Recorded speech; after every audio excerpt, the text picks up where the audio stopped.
Hello दोस्तों, एक बार फिर से आपका स्वागत है। आज की हमारी नई वीडियो में आज हम इस वीडियो में बात करने वाले हैं सरोजनी नायडू के जीवन को लेकर। हम आपको सरोजनी नायडू के जीवन से जुड़ी सारी जानकारी इस वीडियो में देंगे, तो वीडियो को लास्ट तक देखना है, स्किप ना करें।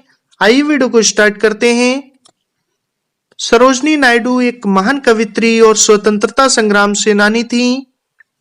सरोजनी जी पहली महिला थी जो इंडियन नेशनल कांग्रेस की अध्यक्ष और किसी प्रदेश की गवर्नर बनी थी।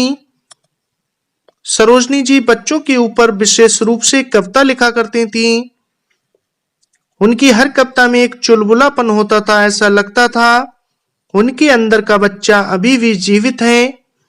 यही वजह है कि उन्हें भारत की बुलबुल कहा जाता था। भारत की महान सफल महिलाओं की लिस्ट में सरोजनी नायडू का नाम सबसे ऊपर आता है। सरोजनी जी ने बहुत अच्छे कार्य किए, इसलिए वे दुनिया के लिए एक बहुमूल्य हीरे से कम नहीं थी। सरोजनी जी हम सब भारतीयों के लिए एक सम्मान का प्रतीक हैं। भारतीय महिलाओं के लिए वे एक आदर्श हैं। उनके जन्मदिन को महिला दिवस के रूप में मनाया जाता है। तो चलिए बात करते हैं सरोजनी नायडू के जन्म को लेकर। सरोजनी नायडू का जन्म 13 फरवरी 1879 को हैदराबाद में हुआ था। सरोजनी नायडू के पिता का नाम अघोरनाथ चट्टोपाध्याय था।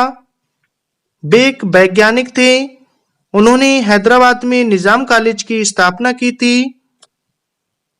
उनकी माता का नाम बरदा सुंदरी था। वे एक कवित्री थीं और बंगाली भाषा में कविताएं लिखती थीं।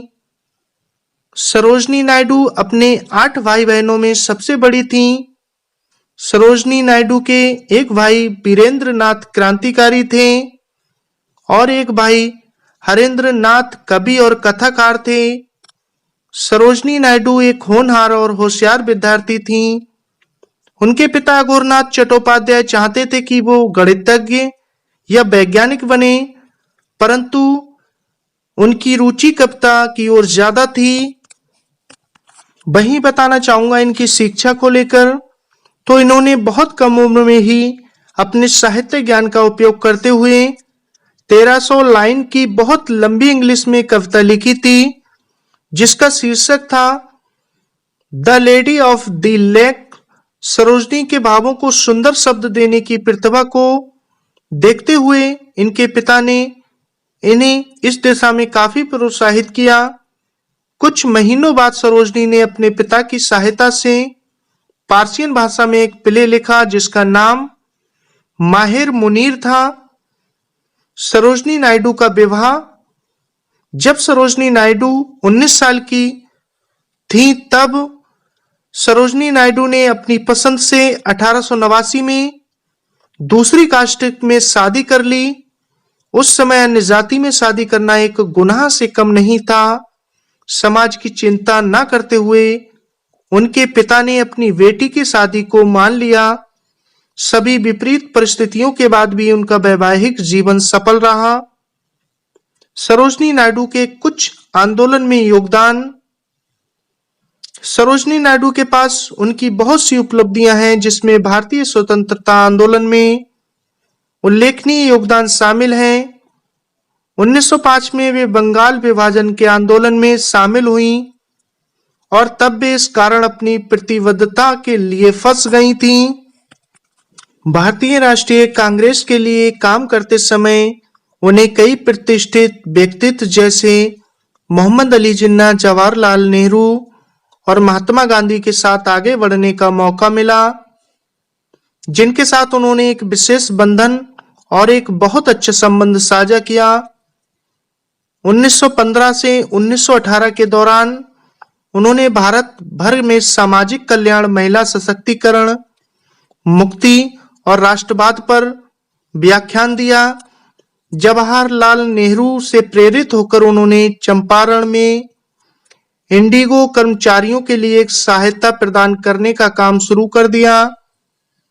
भारत की पहली महिला राज्यपाल के रूप में, जो काफी हिंसा और उत्पीड़न के अधीन था, 1925 में नायडू को राष्ट्रीय कांग्रेस का अध्यक्ष नियुक्त किया गया। जिससे वे पद धारण करने वाली पहली भारतीय महिला बन गईं। वहीं बताना चाहूंगा सरोजनी नायडू की मृत्यु के बारे में। तो 1947 में देश की आजादी के बाद सरोजनी जी को उत्तर प्रदेश का गवर्नर बनाया गया। वे पहली महिला गवर्नर थीं। 9 मार्च 1949 को ऑफिस में काम करते हुए हार्ट अटैक आया और वह इस दुनिया को छोड़कर चल बसी। सरोजनी जी भारत की सभी औरतों के लिए एक आदर्श का प्रतीक हैं। तो दोस्तों, आपको कैसी लगी मेरे द्वारा दी गई जानकारी सरोजनी नायडू के जीवन को लेकर?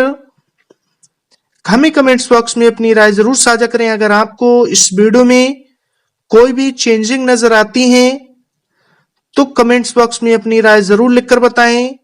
मिलते हैं फिर नेक्स्ट वीडियो में नेक्स्ट स्टोरी के साथ। आपने अपना कीमती वक्त दिया, तब तक के लिए धन्यवाद।